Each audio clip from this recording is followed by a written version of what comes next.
Hi, this is Dan Cardoza back with day number 10 of the Transform 21-Day Rapid Fat Loss Toolkit. Today we're going to be talking about fat. Of course, last 2 days we talked about protein and carbohydrates, and today fat gives us the three main nutrients, macronutrients, that you're going to consume in any given meal: protein, carbohydrates, and fats. And so today we're going to talk about fats. Now, fat serves many different purposes in the body. It gives taste to food and adds to the enjoyment of food, of course, by its rich taste. It also gives you a feeling of fullness or satiety. So because it's a denser nutrient, it's going to give you that feeling of fullness so that you're getting hungry less quickly after a meal.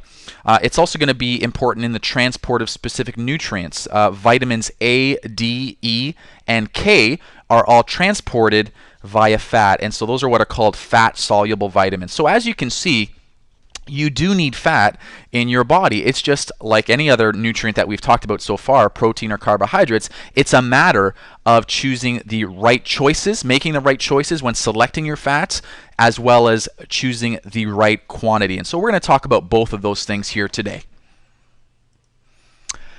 Like we've done for the last 2 days, the last 3 days rather, we're going to give you a golden rule to follow as far as your fat loss is concerned. So fat loss golden rule number 4 simply states that you want to have some healthy essential fat, which we'll talk about what that is momentarily, with each meal or snack. But before we delve into the details of how much and where from, let's look at the 3 different types of fats and what they mean for your diet.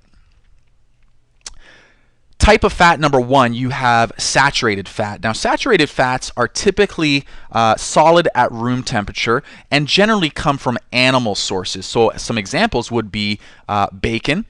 That contains a lot of saturated fat. Butter is solid at room temperature. That contains a lot of saturated fat and comes from cows, basically. Then you also have the skin on animals, like chicken skin. If you're eating a piece of chicken, you can either take the skin off or include it. That skin would be full of saturated fats, and so you have saturated fats. These are the types of fats you want to have a very minimal amount. It's not the end of the world if you have some of them in small quantities, but you do want to try to avoid these saturated fats, as they will not be helpful as far as it relates to your fat loss goals. Now, the second type of fat that we're going to talk about today is unsaturated fats.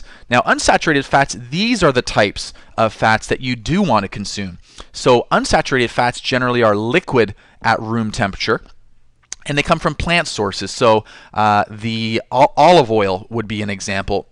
Avocado, although that's not a liquid, nor are almonds or nuts. Those aren't liquids, but the actual oil inside those foods are what are considered unsaturated fats, and of course they come from plant sources, non-animal sources. And then the third type, and the worst type, which you want to avoid like the plague, are called trans fats. Now, trans fats are basically unsaturated fats that have been modified artificially by humans to be put into processed foods, and these are terrible for you. These are the fats you want to avoid at all costs. Some examples would be canola oil, or most processed foods will contain these types of fats. So there you have the 3 different types of fats. That category right there in the middle, unsaturated fats, that's the category you want to stick to, while keeping a small to minimal amount of saturated fats, and then as little as possible, and eliminating, if at all possible, the trans fats from your diet. So what food sources actually contain these different types of fats? What I'm going to show you on the screen here is a list of several different categories. Of course, you can find fats in some dairy products. You can find fat in many forms of seafood or fish. Many meats like chicken, beef, duck, lamb, pork, these can also contain fats in specific types of these meats anyway.